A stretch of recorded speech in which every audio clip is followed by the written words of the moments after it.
Merci beaucoup d'être venu ce soir. Martine qui vient de Belgique, on rappelle. Ouais. Donc vous allez l'entendre quand je parle. Je vous remercie, ça me fait chaud au cœur.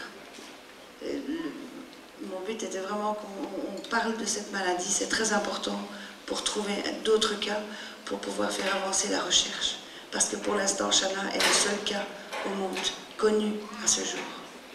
Et c'est très important que tout le monde connaisse cette maladie, qui est la neuroserpinopathie, dit la neuroserpine. Voilà, donc retenez ce nom et effectivement, chacun doit se sentir concerné avec les propos de Martine. Alors ce soir, Martine, vous avez préparé un texte, donc j'aurai le plaisir de vous laisser la parole. Écoutez bien ce texte, mesdames et messieurs, je vous laisse en compagnie de Martine. On peut l'applaudir pour leur...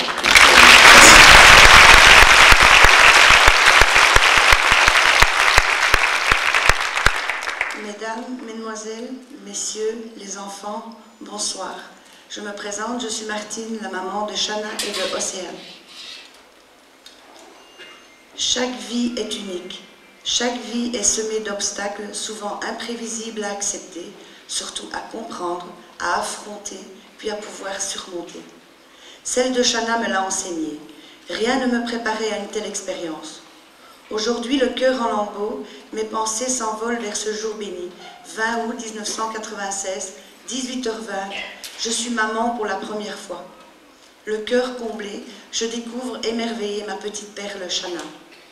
Les semaines, les mois, les années s'écoulent dans la joie, les rires, les cris, les premières syllabes, toutes ces petites expressions qui harmonisent mon quotidien d'une magie appelée bonheur.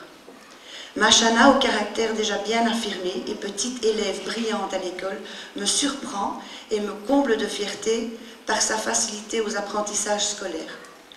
Juin 2004. Cette enfance heureuse et protégée, le nid douillet et chaleureux, s'effondre comme un château de cartes.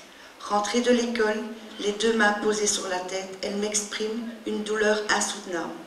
Sans hésitation, c'est l'hôpital que nous rejoignons. Malheureusement, elle y séjournera.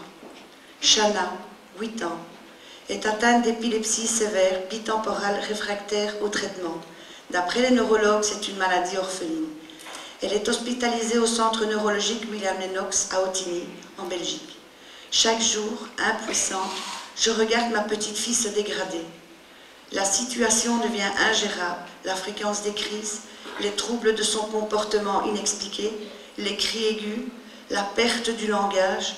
Je la regarde se noyer dans un océan de démence.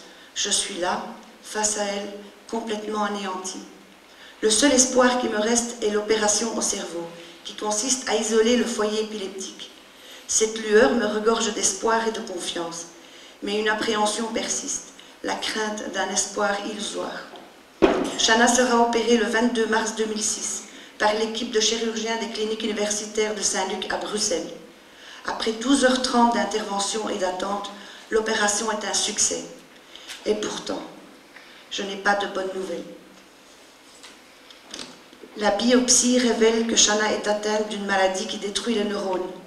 L'étiologie est inconnue, donc ils ne connaissent pas l'origine, ce qui fait d'elle une maladie orpheline. Un appel est lancé dans différents pays par l'équipe du laboratoire de Saint-Luc et ceux de William Lennox pour connaître un cas similaire. Une recherche génétique est également nécessaire. La neuroserpinopathie, dit la neuroserpine. Voilà le nom qu'on a donné à la maladie de Shana. Maladie dégénérative et incurable. C'est un gène défectueux qui transmet l'ordre aux neurones de se détruire. Aucun traitement n'est connu à ce jour. Pour Shana, 5 cas ont été recensés, mais il s'agit de la neuroserpine familiale, donc un gène défectueux transmis entre les deux parents. Pour Shana, c'est la neuroserpine non familiale. Les neurologues ne trouvent pas la raison ni l'origine de cette mutation. À ce jour, Shana est le seul et le plus jeune cas connu dans le monde, décrit dans la littérature médicale. Pour Shana, c'est un accident de la nature. Saisie d'effroi, incapable du moindre geste, du moindre mot, je réalise que je vais perdre ma petite fille. Elle est à présent prisonnière d'un monde qu'elle n'a pas choisi. Comment y entrer, la comprendre, lui dire combien je l'aime, combien je suis fière d'elle, fière de son courage. J'ai tant besoin qu'elle m'entende, qu'elle me comprenne. Une multitude de sentiments me traverse, rage, haine, chagrin, impuissance, culpabilité. Mon corps tremble, j'ai envie de hurler, hurler de toutes mes forces. Chaque seconde, chaque instant représente une bataille contre le destin.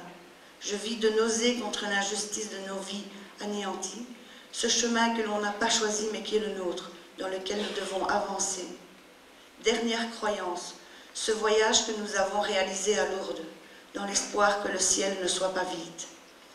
L'intérieur de mon corps pleure, mais mon visage continue de sourire pour les miens. Tel le germe de blé, nous nous renforçons à chaque tempête. Nous devenons plus forts, nous devenons plus patients.